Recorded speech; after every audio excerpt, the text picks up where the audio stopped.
Well, good evening, everyone.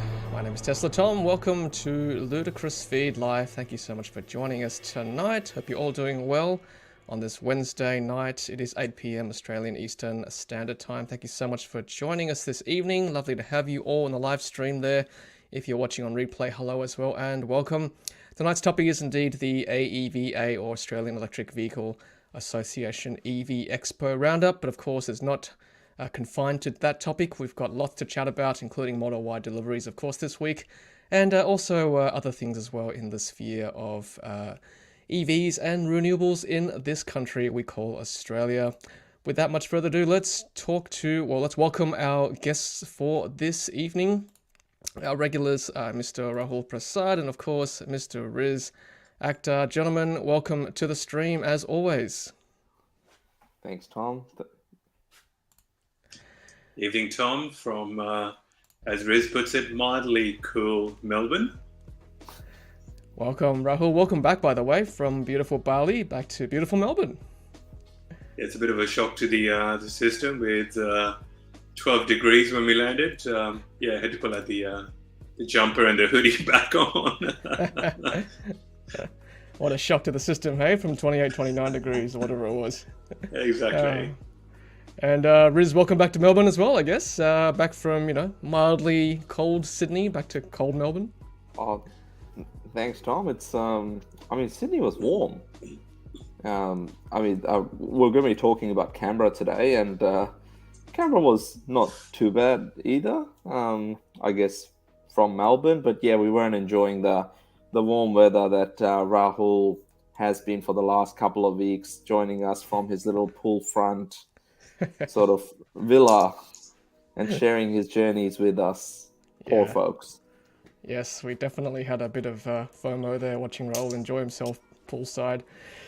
Welcome to all the members who are joining us tonight. I can see a few of you on here. Of course, Riz is here with us. We've got Jim, Charles, Gregory, which Riz and I had the pleasure of meeting in Canberra. Thanks for saying hello, Charles. Nice to see you there.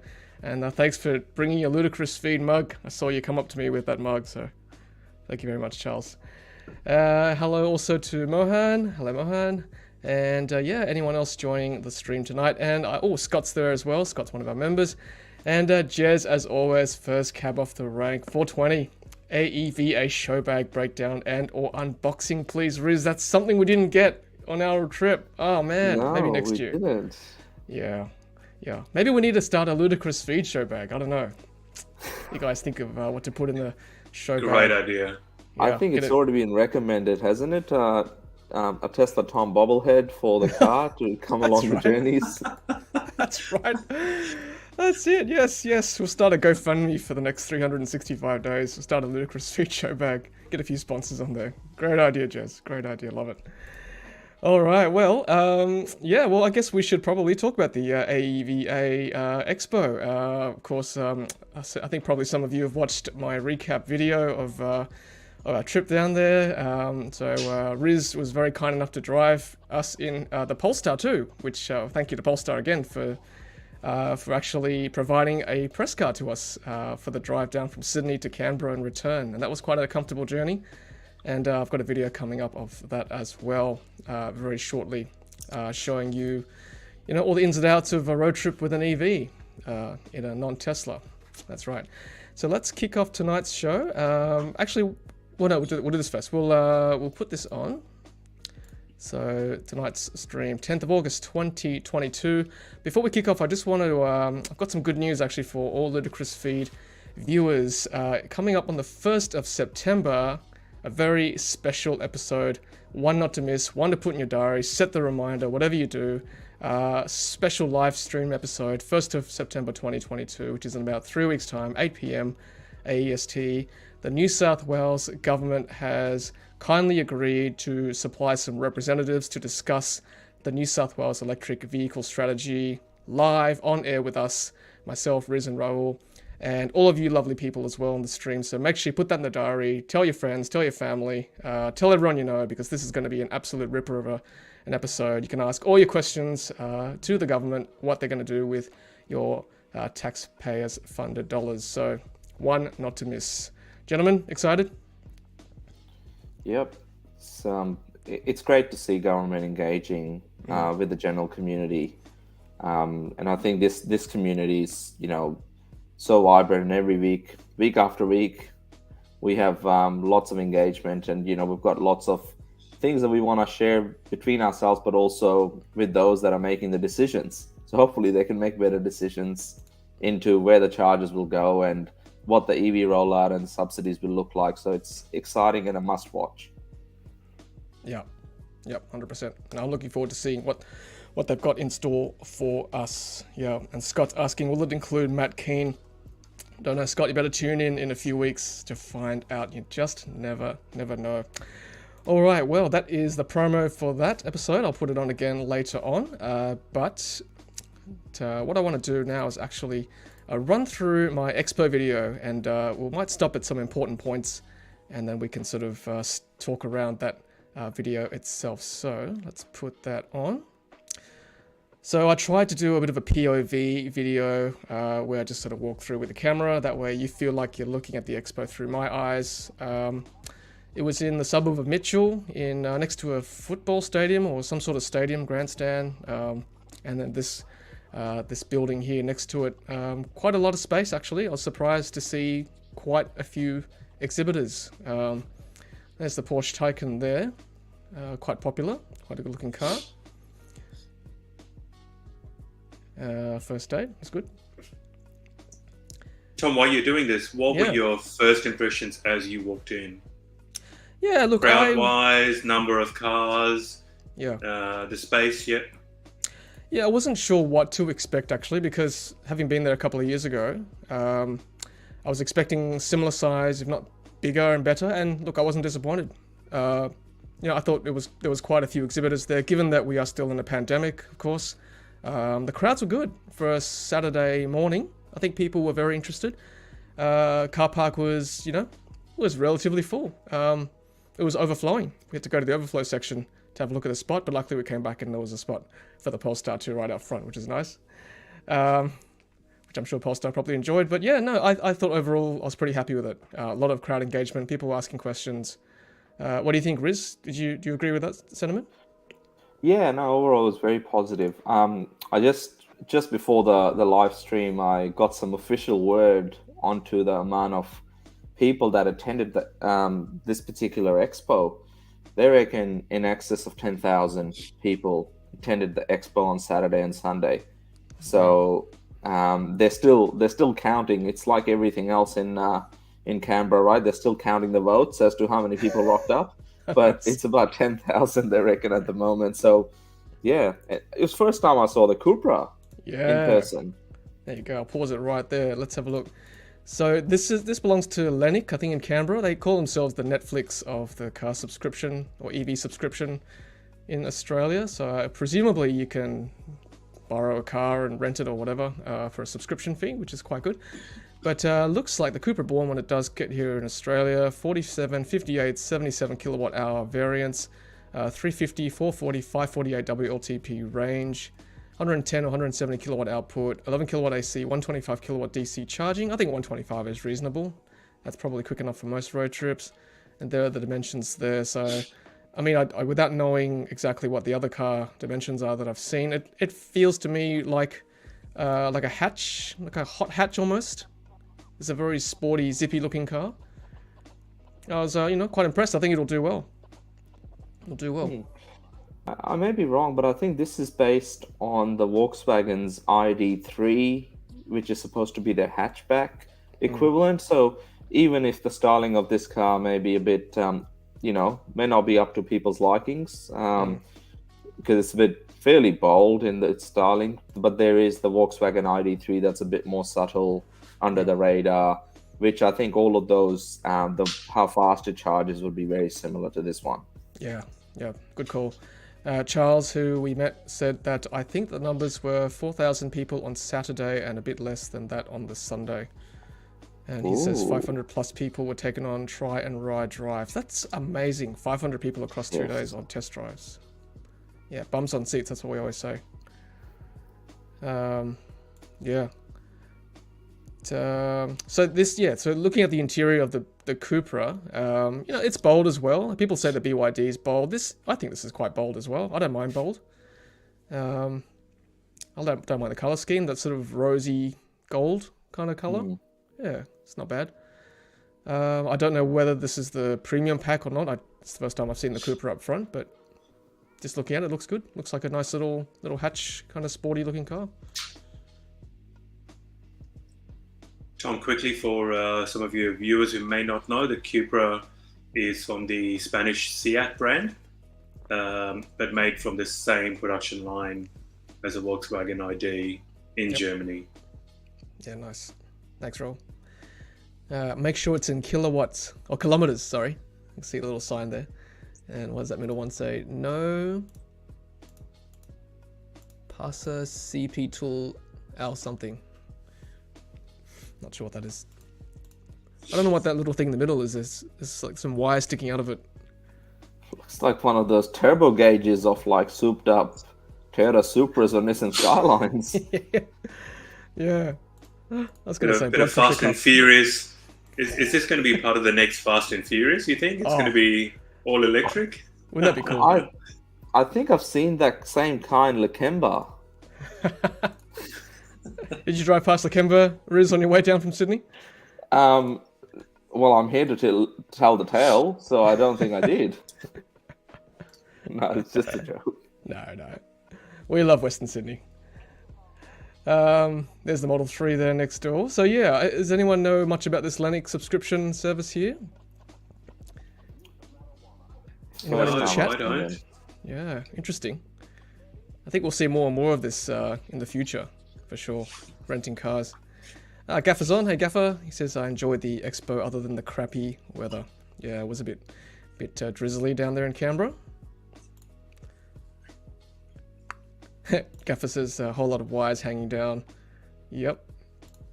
Felt like they were hacking it somehow. Maybe. Now this is interesting. This Alto caravan thing. There wasn't actually an Alto stand, but this was actually a stand for EV Stealth Solutions. They install third-party tow bars for Teslas and electric vehicles. So that was quite interesting. I think there's possibly a missed opportunity there for companies that, or caravan type towing companies, knowing that EVs can now tow. I might put on tonight's question actually. And I might say, what is on your EV Expo wish list? EV Expo wish list. So if you've got something you'd like to see in a future Expo, make sure you leave that in the chat tonight. And yes, I will now put on also our acknowledgement of country as well. So there we go. I'll leave that rolling down the bottom while we watch this. So that is a C electric vehicle that the ACT government looks like they have got commissioned there. And look at the crowd, right? It's good. It's so much engagement. Amazing. Yeah. And this was around, I think we got there is about 11:30 a.m. in the morning. Yeah. Yeah. I know one of the comments. Sorry, Raul. Healthy. Looking at the video, healthy mix of people there. Some young, some of the older crew, some kids there, some families there. Which just goes to show you, there's a healthy interest in electric vehicles in Australia. We just needed the right government to step in and create that policy. Yeah, correct. Yeah, it's good to see interest from all walks of life. Really like that. So this gentleman is Peter. He belongs to EV Automotive. I met him a couple of years ago in Sydney, and he was very keen to show me this passenger vehicle, this passenger van. I mean, this is fantastic. We need more vans like this, honestly. It just makes a lot of sense, ferrying passengers around in EVs for short distances around town. You could charge halfway through the day, or even not. You might have a range for the whole day. If you've got a depot, that's where it belongs, right? You can charge at the depot. Just to me, it makes sense. So Peter's very enthusiastic about his product, as he should be. And he was very kind enough to give me a quick tour. So thank you, Peter.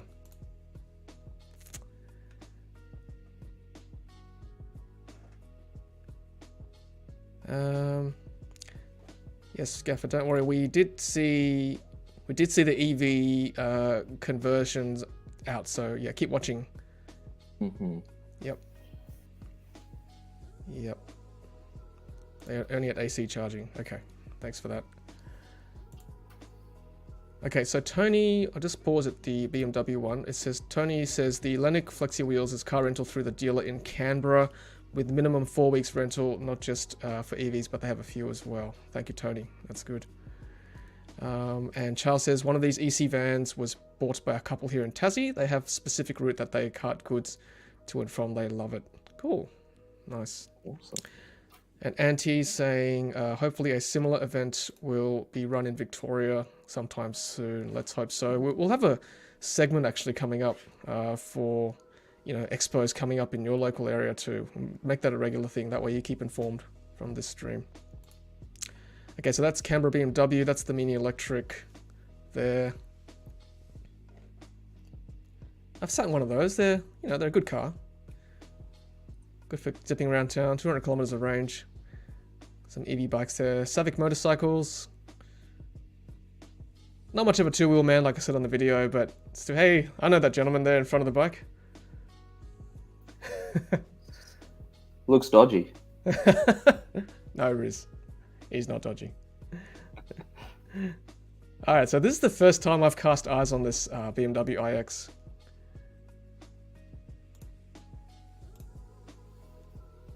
And there's the grille coming up very soon. Mixed thoughts on this grille, I must say. Kidney grille, I think someone has said. Mm. Yeah.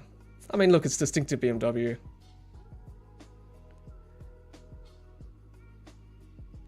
Charging away there.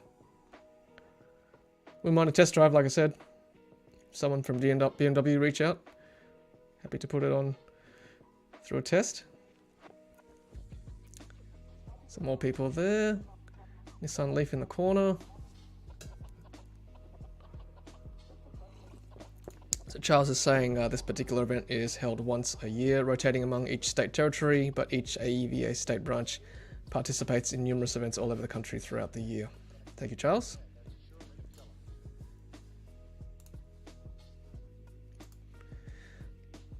So the Ion DNA stand here.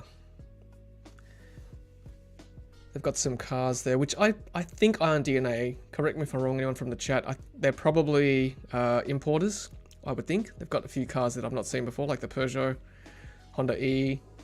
So I think that's probably what they are.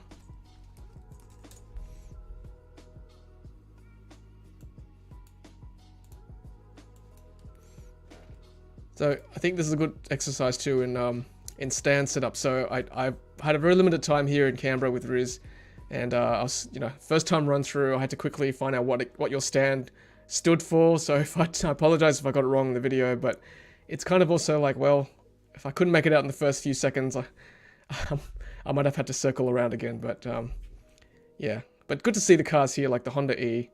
I've read a lot about this car, but it's a shame it's not in Australia. It's quite a cute little car, and good for the urban environment too. So Charles said next one's in Perth, November 2023. Cool, thank you, Charles. And Gaffer's saying, if I could ask for more at these expos, I want to see more on home renewable options, PVs, batteries, heat pumps, etc. Great suggestion, Gaffer. Great work. That's what I would want to see too.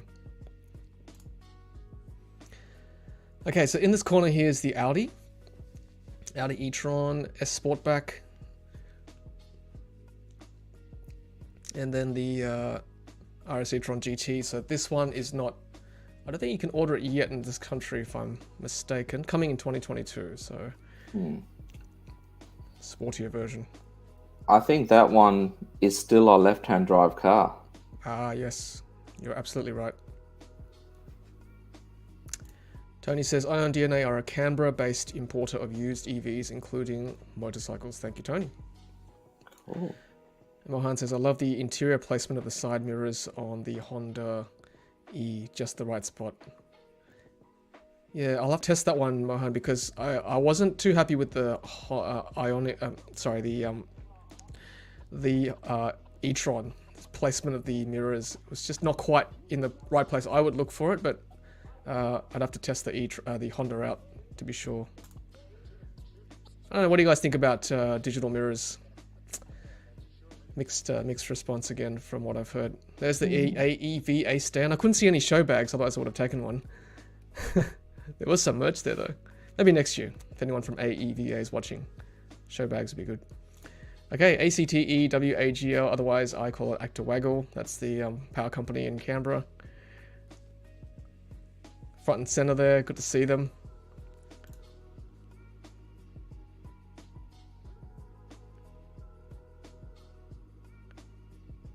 A very bright green Nissan Leaf there.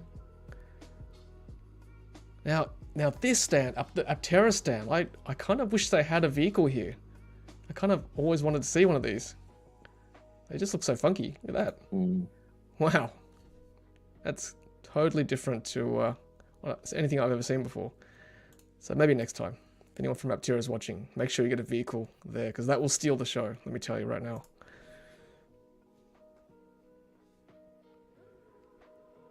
Nice rest spot.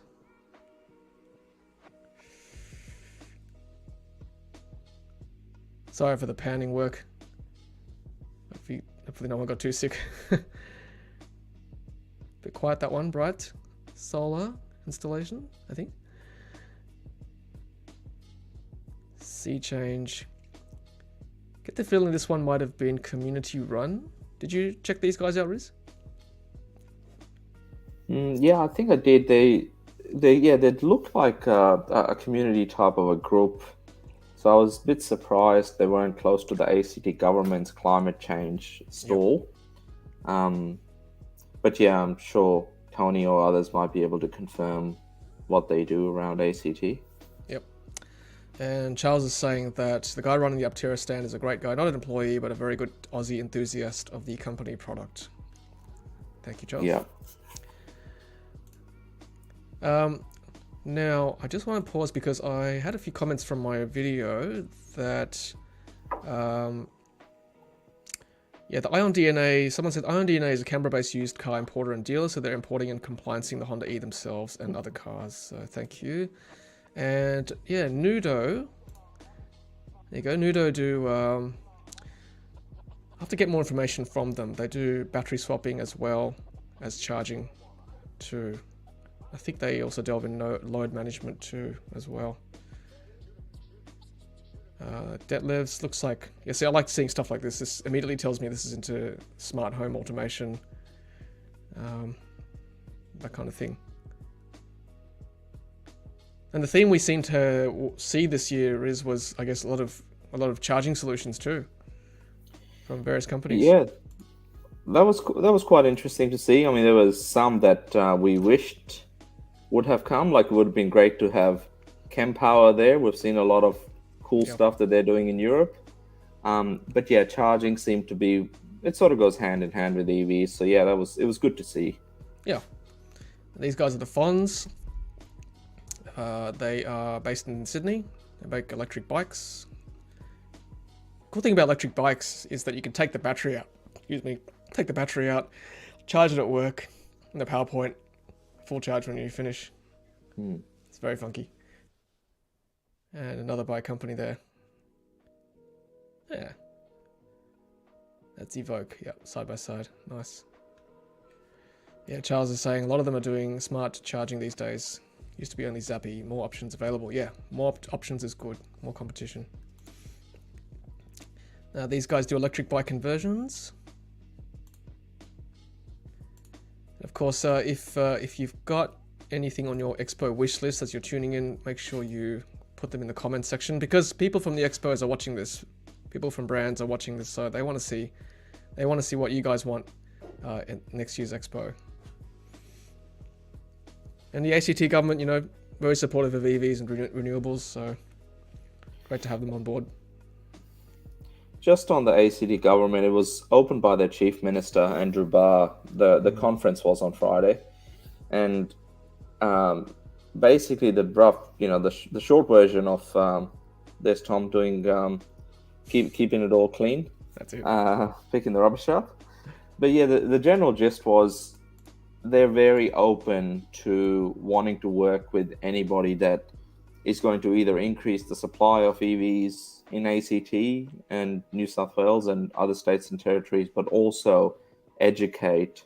So education around consumers and EV myth busting and that sort of stuff. They're really wanting to sort of hone in on that, which is great for, that's what we do on the live streams here, which is, share knowledge and learn from each other. Yep.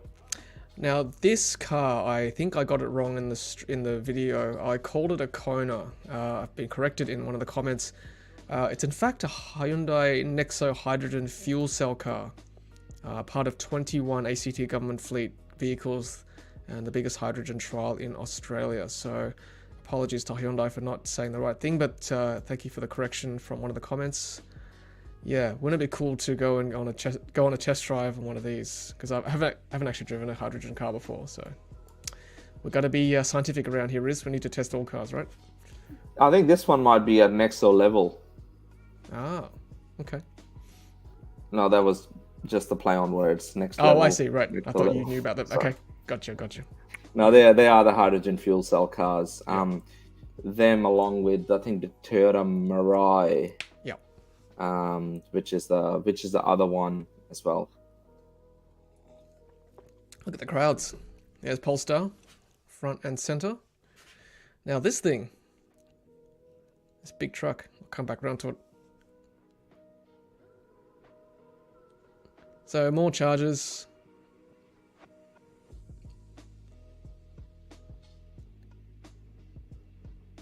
Polestar 2, of course. That's what we rocked up in.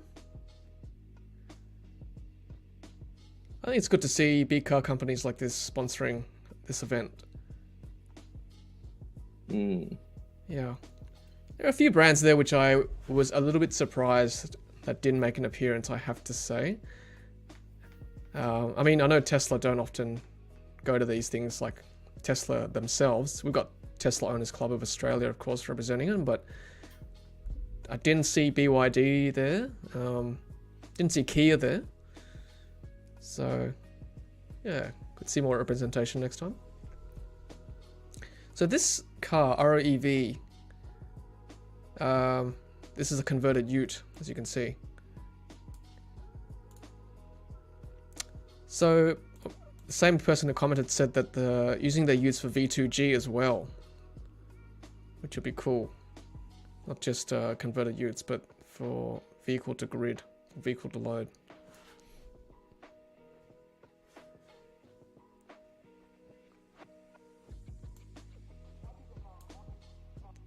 To find out more information about that ute, what the capacity is, driving range, all that stuff. Again, commercial vehicles, the EVs just make sense. One thing that would really help, right? Like, over the last couple of years, you've been able to hire a ute out of Bunnings. Imagine if Bunnings had a fleet of electric utes that you could literally hire. So you had the choice, right? You had the choice of either carting your timber in or whatever else you buy from Bunnings in a diesel ute or an electric one. And I'm sure most people will be happy to pay, more to be able to take something home that's a bit cool and get to test drive it as well. Anyway, that's my 2 cents. Yeah, it makes sense to me. Absolutely. EV Stealth Solutions, for Model 3 owners who don't have tow-in capacity, you can talk to them. They can set up a tow bar for you, or tow hitch for you, rather. BLK Auto, big electric truck there. Again, good to see more commercial representation. And like, as I've said before, having one of these in your depot, you've got a fuel bowser at your depot, so you don't have to buy fuel. You can just control your own fuel with a charger. Makes sense. Good to see ABB representing there as well. Auntie's saying they could throw in a free snag, free sausage sizzle with Bunnings. The smell of sausage and free electric vehicle rental. It's a winner. So we've got some more chargers as well. definitely the theme of this event. More charging solutions. I think given that Tesla don't include a wall connector anymore with their vehicles, it's certainly opened the market up for third-party chargers. So good to see more options there. Scott saying good if Bunnings offered EV charging as well. Yep, couldn't agree more. Makes sense.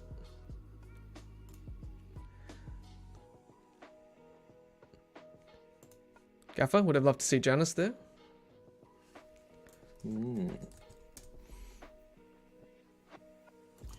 And possibly Jaunt. They're all into sort of Land Rover conversions, but they generally tend to use Model S drivetrains and battery packs. So it's all about sort of using renewable sources for batteries. Yep, definitely. So Jim's saying Bunnings at Caringbah have EV charging in Sydney. It's good. Ooh. Oh, Tony's saying Bunnings are running the numbers on EV chargers at the moment, I've heard. Hey. Awesome. Nice. Well, if anyone from Bunnings is watching, you know who to contact. Us at Ludicrous Feed. We'll come check it out for you. That's good. And who's this person? Oh, it's me. Okay, saying goodbye. All right, well, that's it. Yeah, that's a roundup of the EV Expo. So, yeah, Riz, good to see you there, hey? Oh, no, likewise. I think it was good. It was good to see Charles, one of our community members. Sorry, Gaffer, we missed you. Yeah, Gaffer, sorry. We did see a few other people saying hello as well, so thanks for saying hello to me and Riz on the weekend. That's great. I have got some more slides. Let's have a look. Pop it up here. So, where are we? Oh, Riz, well. Might be your turn here. Off the charts with Riz, our regular segment. So, let's pop this down. So, Riz's first slide today is, here we go, our used EV trends. Run us through this one. So as most of you saw, Tom's video from Friday where the Model Y deliveries have started. I think Victorian ones commence tomorrow. So if anyone's, I've got my sneakers ready. I'm outside already. I'm actually coming live from outside the Mulgrave Delivery Centre now. So that with the Model Y delivery starting now, more and more people either have received their Model Y cars or are going to be in the next couple of weeks. So you see more and more listings of Model 3s coming up. It's the highest we've seen this year so far in terms of the used Model 3s up for sale. And I'm sort of anticipating this trend will continue until we get a fair few more of Model 3s coming into the country, which should be in the next 2 to 3 months. Yep. And by that stage, the prices, hopefully, on the Model 3s will start to come down a bit on the used car market. Yep. I've noticed on Twitter this week, I've been trying to retweet all the, how can I put this? Higher than market value Model Y ads, or higher than new market value Model Y ads on car sales and other used car platforms. I think there's some funny reasons as well given for why they're selling. I think one person said it was too big for their wife. Another one said that the dog didn't like it. Yeah, I mean, there could interesting reasons. I mean, I think one person was asking 85,000, I think, for a 1 week old rear-wheel drive Model Y. Riz, I mean, you're the car sales trend guy. Like, what do you think? That seem a bit high to you? Yes, I guess slightly higher, but I sometimes think about this, and I've got a good example I saw from the ICE World earlier in the week. This just to put into perspective. Yep. A Toyota RAV4, the top of the range one, a year old with 5,000 Ks on it, for $74,000. What? A Toyota RAV4 that would normally sell brand new for around 50 to 52,000 was advertised for 74 grand. Oh my goodness. And this, and it was a dealer selling that one. And it's really interesting to see. I mean, in the EV space at the moment, things are starting to cool down a little bit. I think the prices will come down, but yeah, those that are selling Model Ys, since receiving them, Tesla is cracking down on those buyers. And if they realize that you're selling a car, particularly before receiving it, they may cancel your order, and it has happened. So it has happened.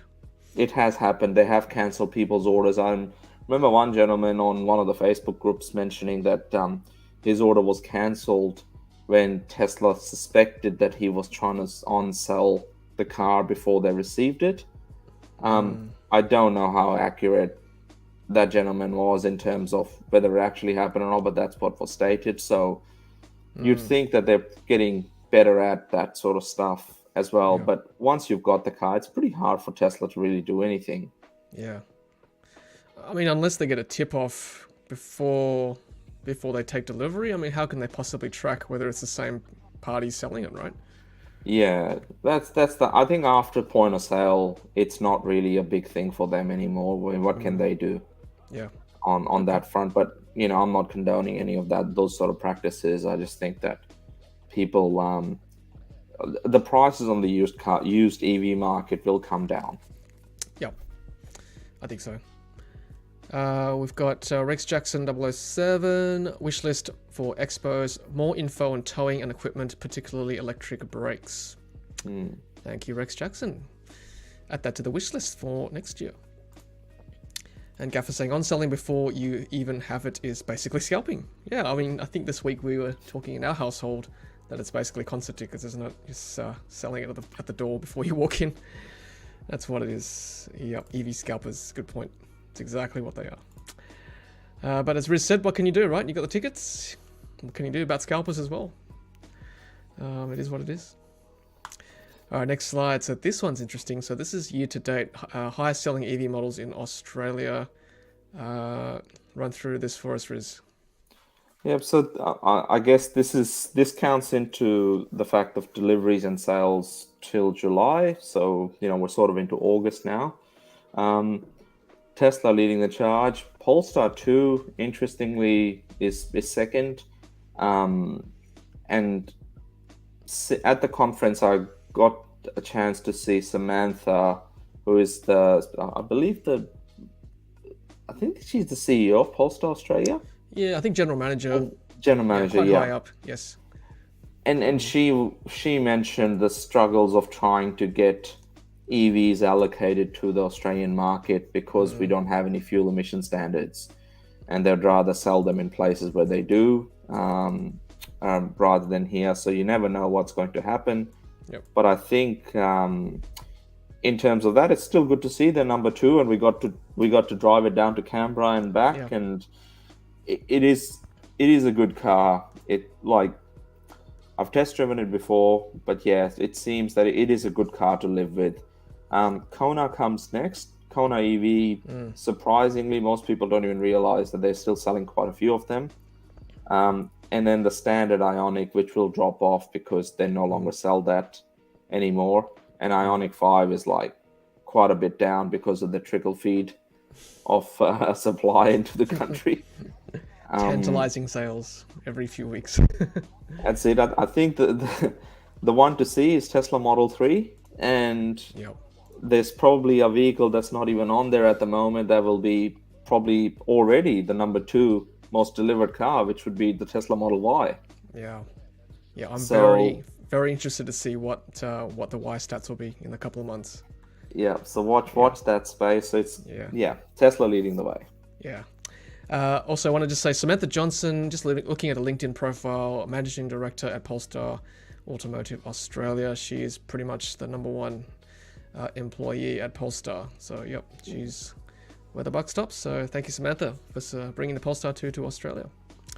Now this next slide, now we'll probably quiz the New South Wales government in a few weeks when they come on more about this, but I found this quite curious looking at this week. They released this data as up to 31st of March, so a little bit out of date, but still gives us a snapshot. It's a really busy slide, but I'll just try my best to run through it, and Riz can help me in a second too. So So since 1st September 2021, when the EV stamp duty and rebate incentives were introduced, we've had 5,255 EV registrations up till the 31st of March 2022. So that's, let's see, about 6 months down the track. So basically they said 25,000 of these cars qualify for rebate. So if basically that's 20% of cars already allocated to this rebate. And this includes battery EVs, hydrogen fuel cell passenger EVs as well. So all kind of EVs. 2,800 people or cars have qualified for the stamp duty refund up to a value of $78,000. And EV rebates have been paid 2,177. 2,177 rebates have been paid of the 25,000 allocated. So the registrations are 5,000, but it's actually 2,000 rebates paid. So that's about 10% in 6 months.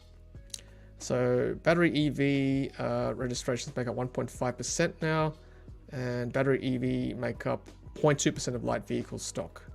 There are now 34 models available, and 3 more since September. And you see the registration graphs going up by quarter. And you can see also the light vehicle battery EV portion going up as well. And yep, they show the emissions going down because of this. 120 fast charging stations. Of course, we'll quiz them as well when they come on in a few weeks, how many more they plan to put in. And they're up to 0.6% of government passenger EV procurement for financial year 22. So there you go. So they're obviously trying to justify their policy and showing that yes, numbers are going up because of their the rebates and discounts and things like that. Riz, anything else you want to add from what you saw in this? Just something interesting, right? Like new registrations since 1st of September till the 31st of March, which I think is 6 months there. Yeah, 6 months. In those 6 months, 5,255. That's pretty big number when it comes to sort of EV uptake in such a short period of time. Just as I know we're not trying to play state of origin or anything like that, just across the border in Queensland, they haven't had any real sort of, let's say, rebates or exemptions as such that I'm aware of. But they recently hit 10,000 EVs up there as well without any real exemptions or subsidies. And even the new subsidy program, basically Model 3 is not even entitled for that because it's 58,000 is the cap compared to 68,750 in New South Wales. But yeah, New South Wales is doing really, really well, I think, overall. It'd be interesting to see what the second quarter look like. I guess it won't be as good as the first, till 31st of March because Tesla didn't deliver many cars. But yeah, we'll just keep an eye on this. And yeah, it's good to see that they're publishing it so transparently. Yeah, no, it's good. Absolutely. And New South Wales is arguably probably leading the way, I think, along with the ACT in policy anyway. So yeah, we'll keep an eye on that, these stats for sure. All right, so like I said, upcoming expos, we'll try and fill this slide in the next few weeks. If you've got an expo that's coming up in your area, send me an email and we'll add that to these slides moving forward. That way you keep informed as to what's coming up in your local area. All right, good old Charger eye candy. This is what I love. My favorite segment, actually. This is what we can aspire to in Australia by looking overseas. So now we've got the source today. So can't be accused of plagiarism today. So future of taxi charging source, WICET. I think this is from the UK, Riz? Yeah, this was from the UK, and it's interesting to see this will be wireless charging of taxis. Wow. Which is pretty cool. While I guess the drivers wait, when it's up and running, they'll be charging. So that's pretty cool. Oh, that is so cool. I mean, that makes a lot of sense, right? Cabbies waiting for a fare, just sit there and top up a little bit. I'd like to see what the charge rate is actually. Like, just from experience, obviously, having a Qi charger for our phones at night, it's not as fast, I think, as plugging in. So I'd love to see the relative efficiency compared to plugging in versus hovering over a charger. Yeah. Maybe a trip to the UK, maybe Riz, to have a look. Why not, right? Might have to. Get those frequent flyer points out. Okay, Tony's got more information on Bunnings. Bunnings have installed 6 chargers in 6 stores around Australia. Canberra is the only one in New South Wales that has a 50 kilowatt charger.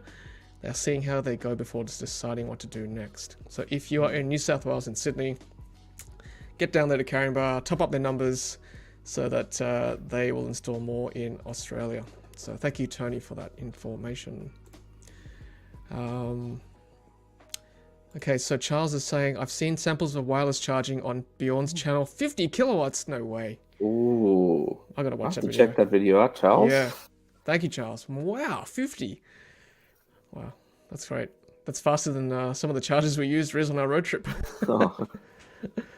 It's pretty good, 50. Nice. Yeah, so Jim's saying carrying bus free at the moment. So thank you. Okay, so next slide is this one here. This is in France. Source Total Energies. This looks amazing. Looks like it's still under construction, but I can see it's quite busy. We've got one for trucks, maybe down here on the bottom, then a few more stores up the top, and all covered with solar. What a beautiful site. And I'm hoping this triangular building up the top there is like a lounge, I assume, with amenities, etc. It's pretty cool. Very cool. I think this is the sort of stuff that we've got to, look forward to over the coming. I'd say we'll probably start to see somewhat similar sort of sites, give or take, by the end of next year. Whoa, really? I was gonna say 2 weeks, but I think we're better off. I was just gonna say, you picked the 2 weeks before the 2 weeks was up for the Model Y, so everyone, Riz says end of next year, so I'd love to see that. I'd love to see that actually in like somewhere like Goulburn, sort of en route from Sydney to Canberra, or like Gundagai or something, somewhere between Melbourne and Sydney as well. That'd be awesome. I'll miss those potholes at the charges there. Yeah, the big potholes. Yeah, I won't miss them. Sorry. Yeah, Charles, exactly reading our minds. Anyone know of any cheap land just off the highway between Sydney and Canberra? That's all we need. That's it. Great. Another one here from France, Source Felix Hamer. These are quite cute looking installations here. Little solar panel above. Well, I'm not sure if it's solar, but certainly they're covered anyway. Yeah, that's a pretty cool setup, and these were the chargers that we were supposed to see, that I was originally notified by Charles around the hyperchargers that we were expecting to see at Ampol. Yes. And they ended up going with the ABB units at the end. But these ones, the hyperchargers, are becoming very, very popular in Europe. I've seen a fair few Beyond Nayland videos where, and he reckons they work really well. Cool. More reliable than our homegrown ones. True. Yep. Hello, Sensei. Good evening. Good evening, Sensei. Okay. All right, so that's from France. All right, so let's get on to some of our regular segments. So BYD News. Now, we love BYD News and seeing where they're up to with deliveries of the Atto 3 in Australia, and also where they're putting their new showrooms. So Riz has been kind enough to supply some images from various social media accounts and Facebook groups this week. So this one looks like it's in Dandenong, Victoria. Source Bruce Newman, a new BYD centre opening up in Dandenong.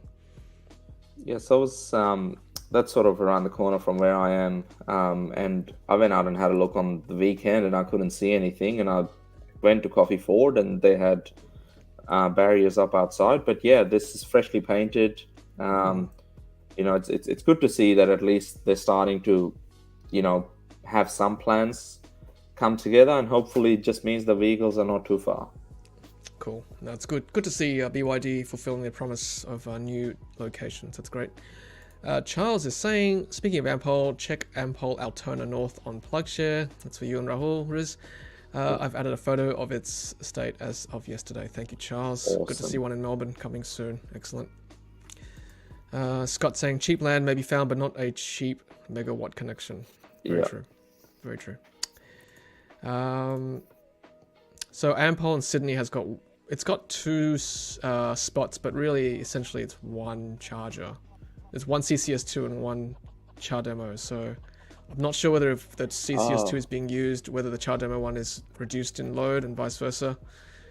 I think that might be the case, maybe. I think Scott may mean that in Victoria, the Melbourne one, that I think will have 2 charges, the Altona site. Okay.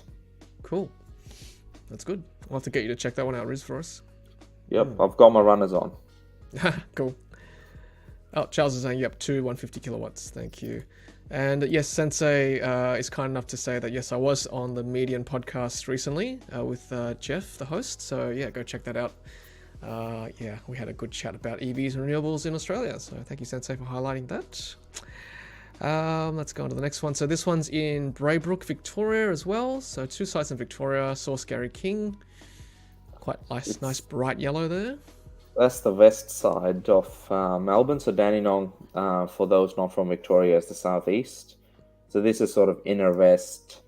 Yeah, it'd be cool to check it out. Hopefully, we'll find out a bit more about what they'll be doing for charging at these sites for test drives. Whether they'll have a bay of 5 or 6 of those level 2 chargers, or a couple of one fast charger to top up between test drives. Who knows? Yeah, exciting times ahead for sure. And this one's in Tasmania. This is one for you, Charles. BYD owners Facebook group source. There you go. That's good to see there. I think they sell the best used cars, guaranteed. Yeah. Yep. Yeah, I saw that in the other one too. The Easy Auto 123. So whether they're subletting that area or they're gonna just plaster the whole thing with BYD, I don't know. The Easy Auto is part of the AHG Eagers, or now known as Eagers Automotive. Yes. It's the used car sort of service, so you can basically buy a car from them fairly quickly just online. And I think you can just pick it up. You don't have to go through negotiate with anybody type of thing.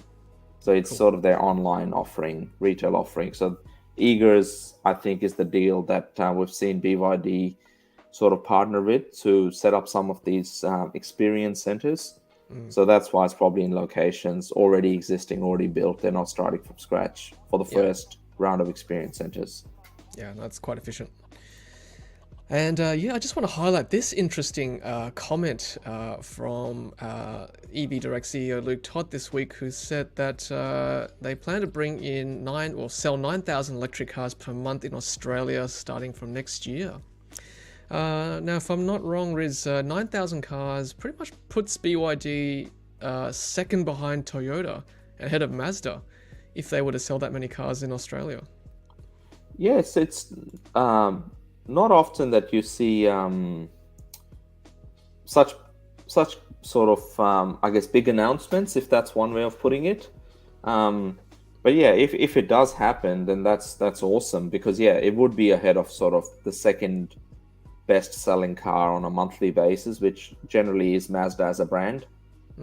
So I'm not sure if it means Atto 3s and then their future Atto 2 or Dolphin models or Seals or whatever it is. It's good news if it happens. I guess we'll just have to see what the details of those 9,000 would be. Yeah, I mean, I wouldn't mind seeing more, Dolphin, Seals, all the marine life coming to Australia. Definitely. Sea lions, it's all happening. Happy octopus, bring it on. Whatever, if they're EVs, happy to call them whatever.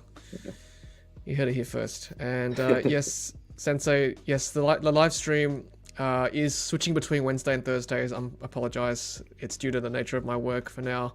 But you can always watch it on replay if you miss it. Don't worry. And I'll always try and advertise it nice and early as well. So apologies if you can't make either night. But like I said, it's always on replay for you to watch. So thank you.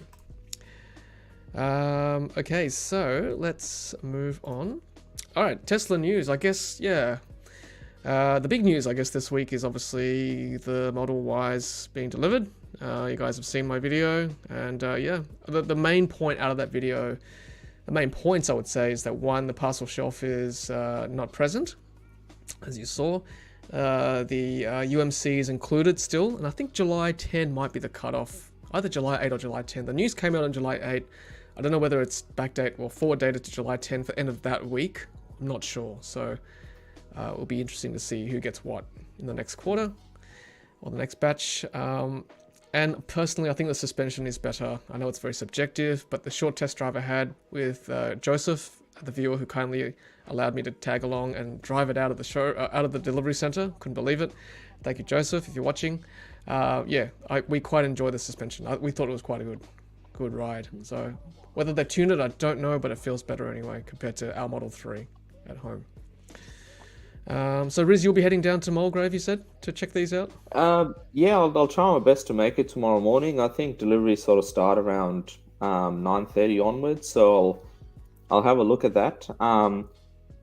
Just on a bit of Tesla news at the moment, for those that haven't received the VIN numbers for their Model Ys, there is news out of Shanghai now that Tesla are including a 7th airbag in the Model Ys that are going to be exported.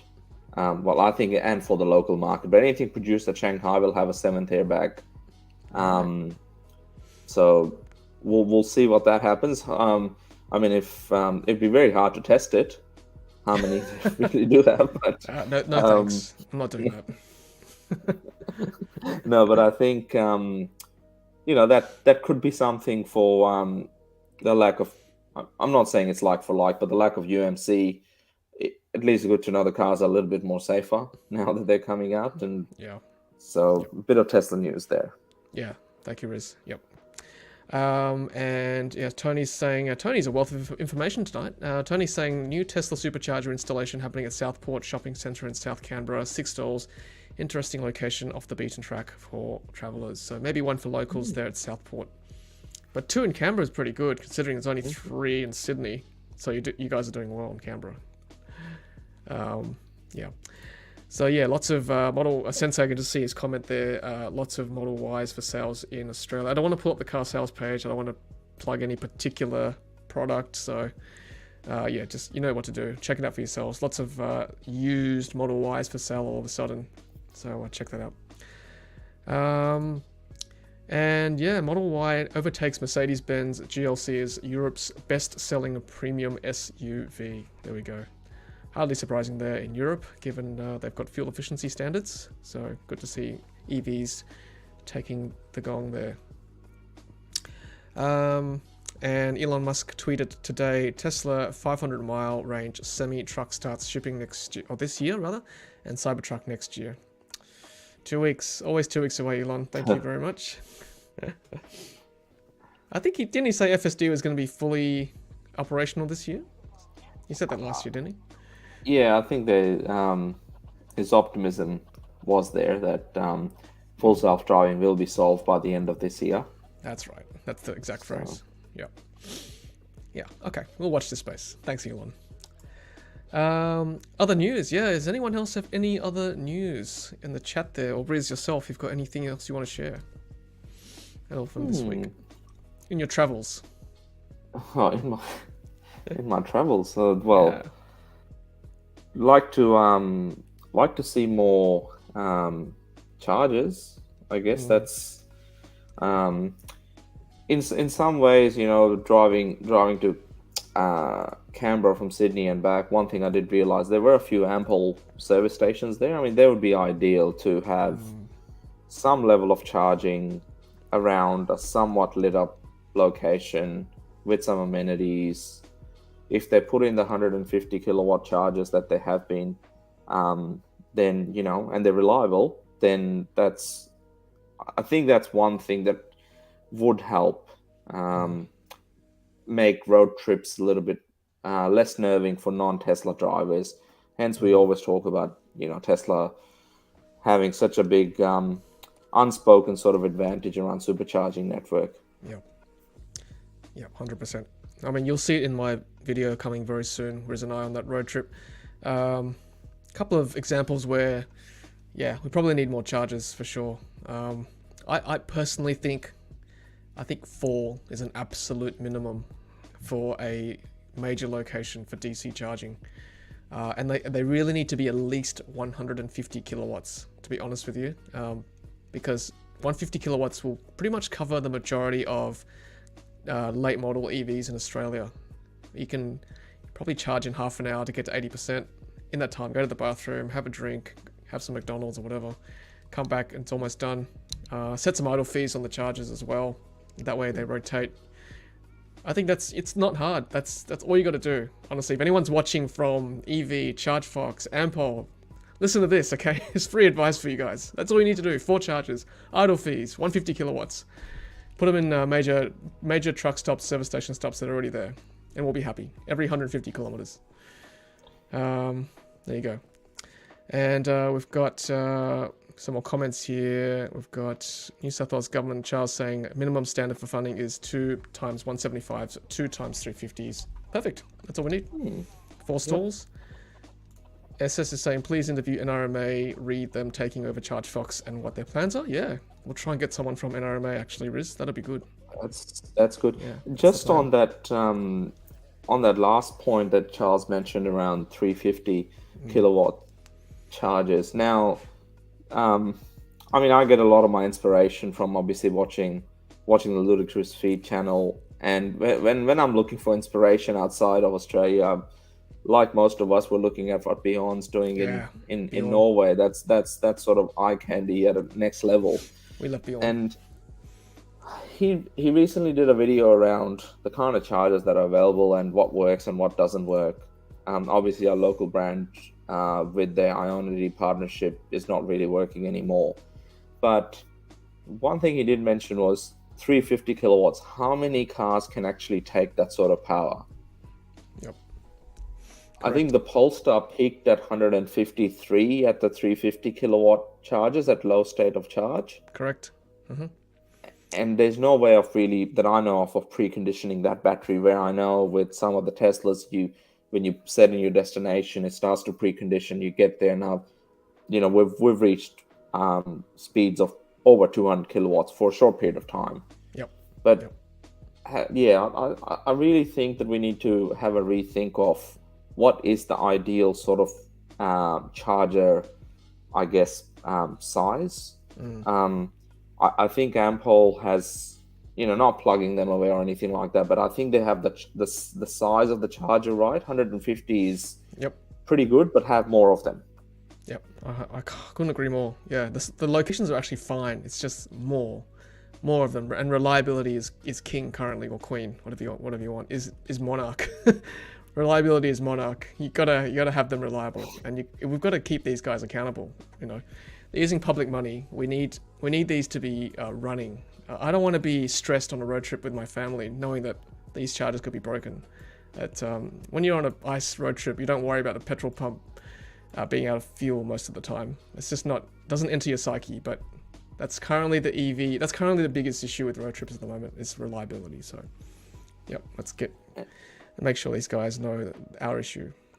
Yep. And just without scaring, our regular community, some of the numbers that I've been crunching as the amount of EVs that are about to enter Australia, and between, the last 6 months of this year, we will have way more than what we sold in the whole of 2021 just coming in the next 6 months. Wow.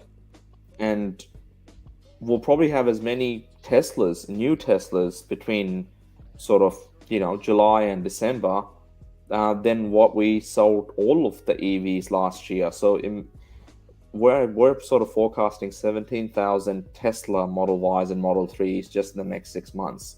That's all of EVs that were sold last year. Amazing. It's doubling every year. Unbelievable. Yeah. So charging needs to be fixed. Correct. Yep. And I don't think Tesla's going to open their network anytime that soon in Australia. I think they usually wait till a certain level of adoption has occurred and that their network can cope without putting Tesla owners at a bit of a disadvantage, which is one of the key selling points behind a Tesla, right? So, yeah, it would be interesting to see, but I think that the whole Tesla opening up the network is probably midway through next year. It's probably the right time. Yep. I'm seeing a lot of consensus as well in the chat that, 175 around that figure is good.